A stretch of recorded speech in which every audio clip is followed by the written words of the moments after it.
We become so focused on what's next, we miss what's happening now. And one day, we might look back and realize we spent our entire lives waiting, rushing through the moments that actually mattered, believing the real thing was still ahead. But it never was, because this right now is the real thing. Have you ever felt like a prisoner of your past? Like you're walking forward, but dragging 100 pounds of old stories, regrets, and guilt behind you. Like something you did or something that happened to you has followed you around, quietly limiting what you believe is possible for your future. That no matter how much time has passed, there's still a part of you stuck in a moment you can't seem to move beyond. Some of the greatest battles will be fought within the silent chambers of our own soul.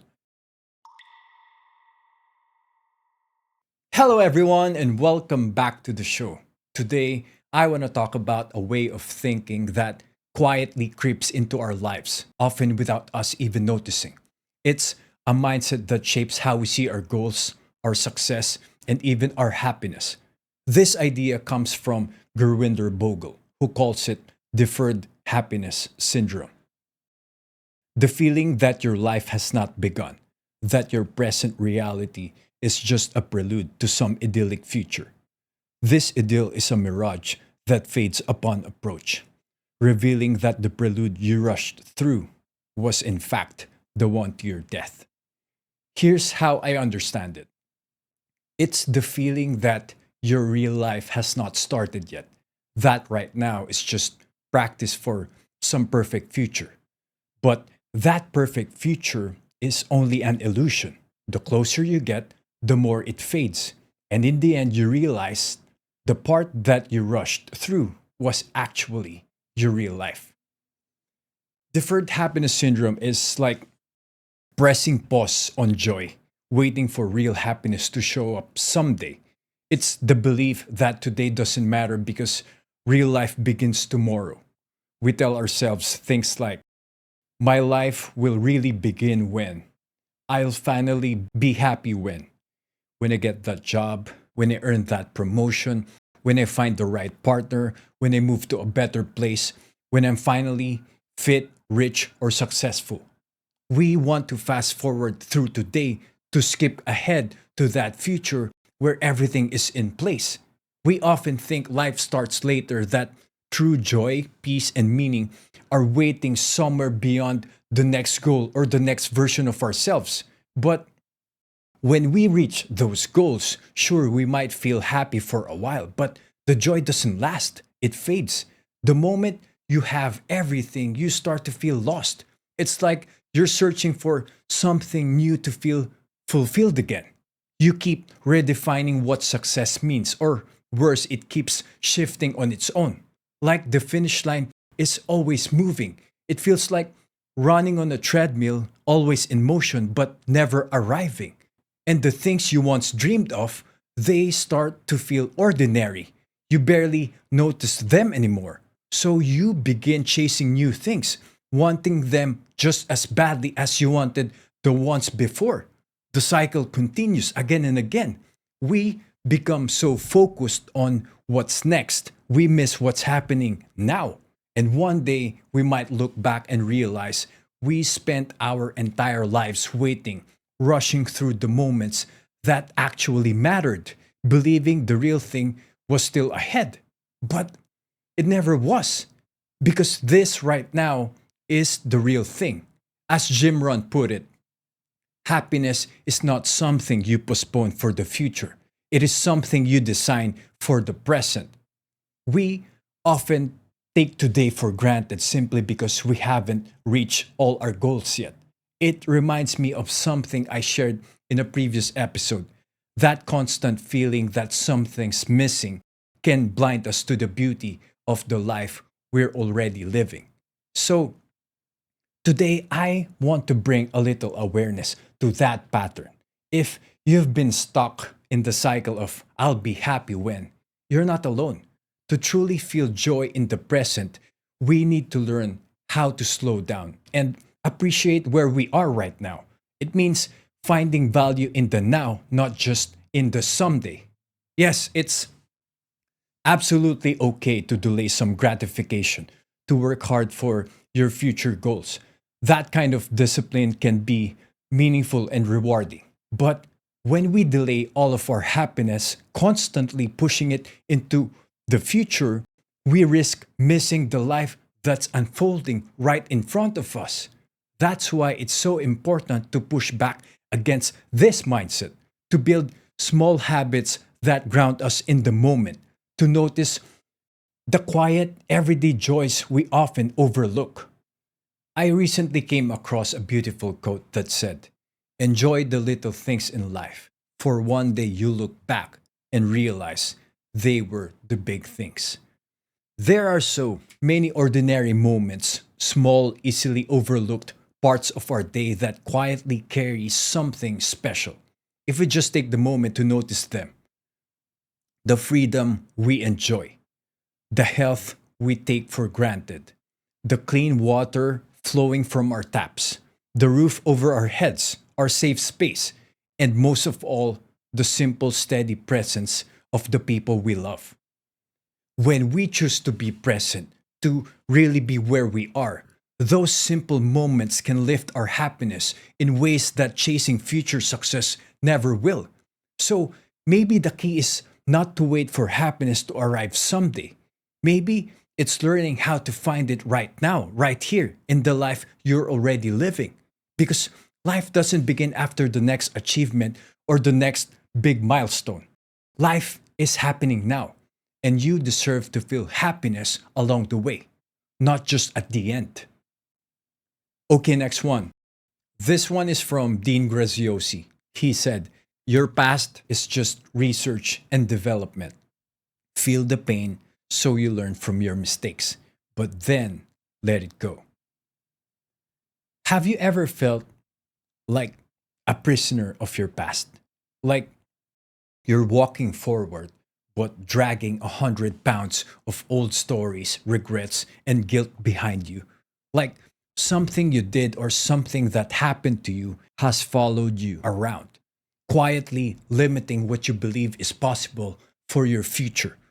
That no matter how much time has passed, there's still a part of you stuck in a moment you can't seem to move beyond.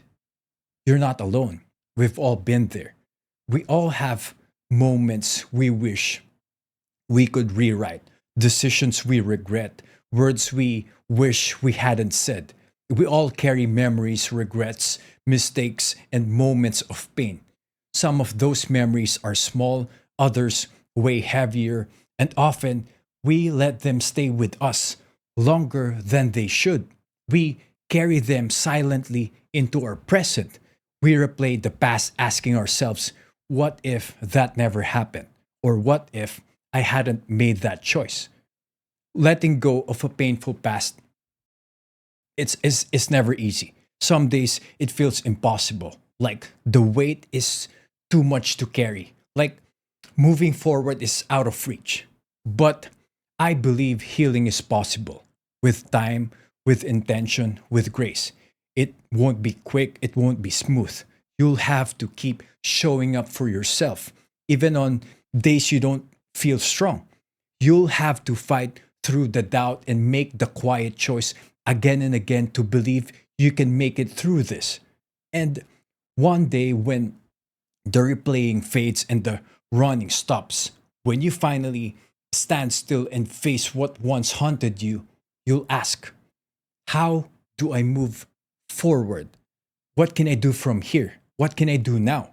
That moment won't be easy, but it will be powerful because that's the moment healing truly begins. Your thoughts shift, the weight lifts, clarity starts to break through the fog, and you begin to see things differently. Maybe even ask yourself, what if these struggles are part of my becoming? Not just setbacks, but setups. Not an ending, but the beginning of something new. Maybe those moments weren't meant to break us, but to shape us. Maybe maybe it's a wake-up call. More often than not, it's in our lowest moments when we're down, struggling and uncertain that the biggest transformations take place. Failure teaches us what success can't. It's tough, uncomfortable, and messy, but those dark days often become the the turning points because sometimes real change doesn't come in the light, but in the shadows where we're forced to grow. Most of the painful things we go through feel overwhelming at first. In the beginning, it's hard to see anything good in them, but with time, clarity often comes. You start to understand why it happened, what it taught you, and how it shaped you. It's true, everything happens for a reason, even if we don't see it right away. Your past is not your prison, it's your life's research and development. Those hard moments, they taught you something. Maybe they taught you what not to do. Maybe they made you more compassionate, more resilient, and more self aware. But their job is done. You don't need to replay them over and over again. Pain has a purpose, but only when we allow it to teach us something. Feeling the pain is important. It brings awareness, it humbles us, and it helps us grow. But staying stuck in the pain, that's that's a choice, a painful one. To move forward, we must let go, not in a way that ignores what happened, but in a way that honors it by learning from it. Letting go doesn't mean pretending it never happened. It means choosing not to let it control your story anymore. It's about giving yourself the grace to move forward, to say, yes, that was part of my journey, but it doesn't define who I am. It's just one chapter in the book of your life, not the entire story. So today, I just want to offer this gentle reminder. You are not your past. You are the person who survived it, who grew from it, who learned from it, who is still here, still standing despite everything. Let your past be your teacher, not your anchor.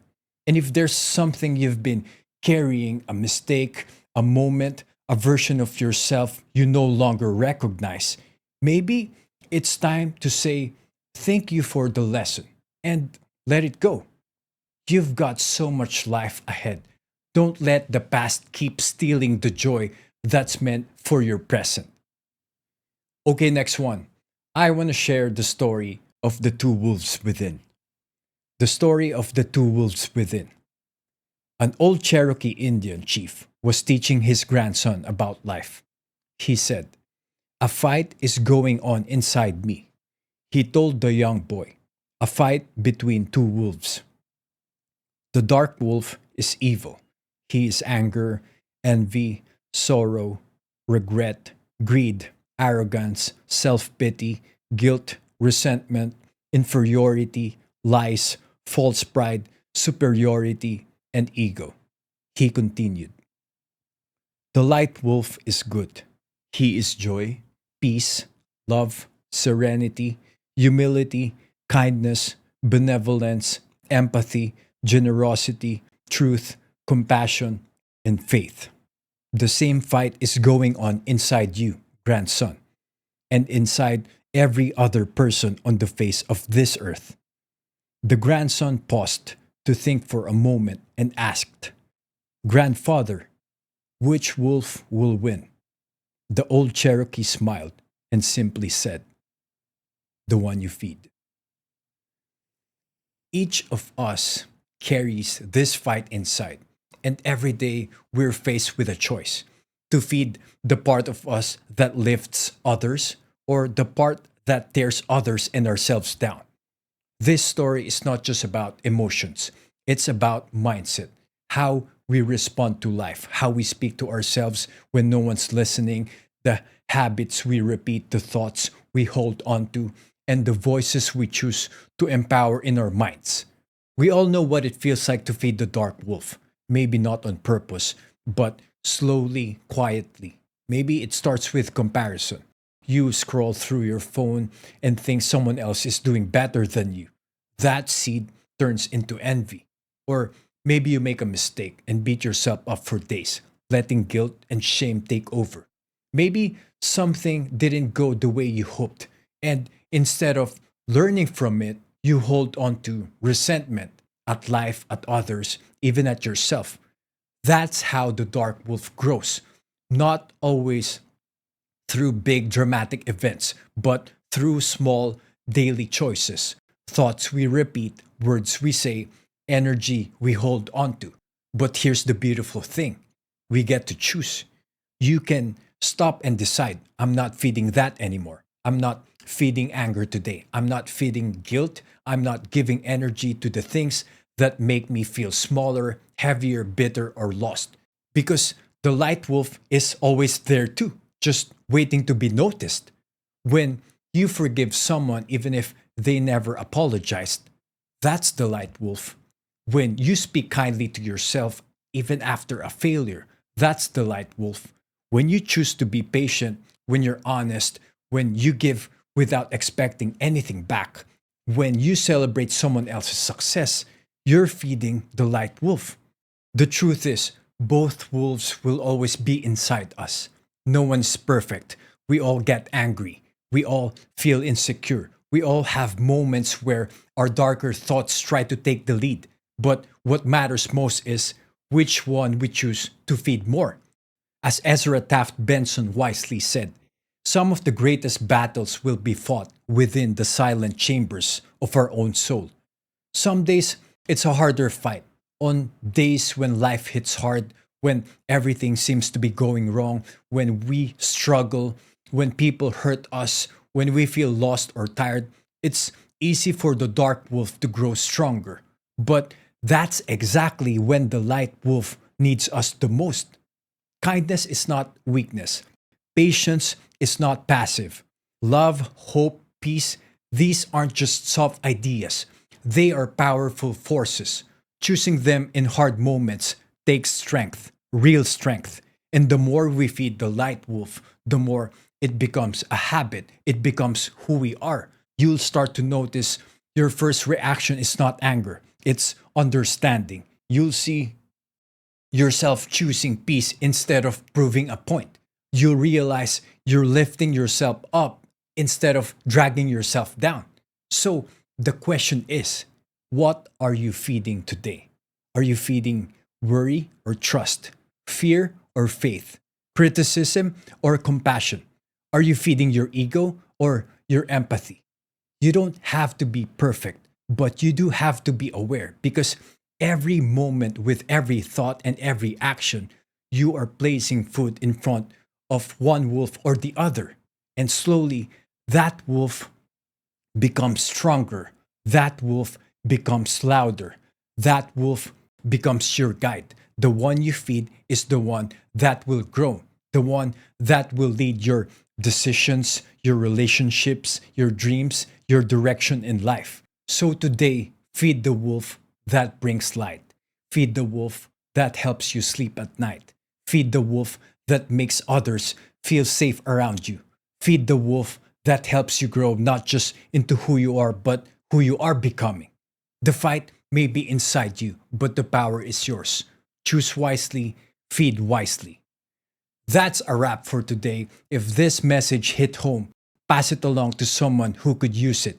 And if you found value here, show some love. Like, subscribe, and let me know your thoughts.